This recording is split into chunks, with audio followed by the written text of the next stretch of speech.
Martin Bennett from the Loan Room. Today we're going to talk about how to continue to grow an investment portfolio when the inevitable happens, which is running out of serviceability or your ability to borrow more money to buy that next property. Now, quite often this comes down to the structure of how you've purchased your properties and how your existing debt is placed. You see, different banks have very different policies around lending to investment properties.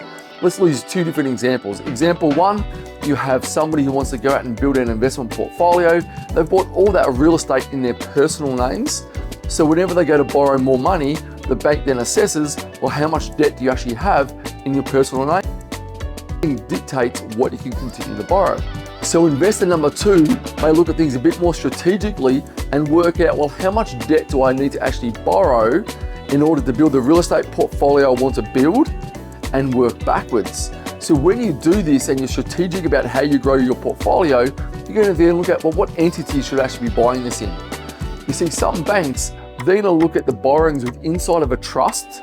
So let's pretend someone's goal is to buy 10 investment properties, just their first 4 in a family trust. Those properties are cash flow positive, so it's actually running a profit. Their accountant could then send a letter to the bank saying this entity or this trust trades profitably.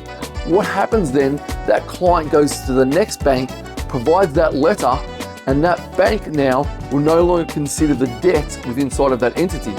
So it's like they're starting from scratch, having zero debt, even though they may have $1 million worth of debt within inside of that trust. Then they rinse and repeat. So looking at this structure and understanding those policies actually help you to grow quite significantly in your investment portfolio without coming to that inevitable stage saying, I want to continue to grow, I have the money, I have the equity, but I'm being put on pause because I can no longer borrow the money required.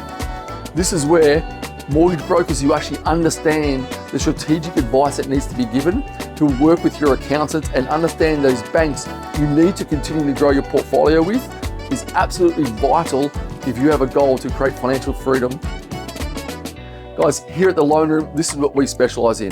If you're looking to build out or have a strategy session, make sure you reach out to us today. We're always happy to help.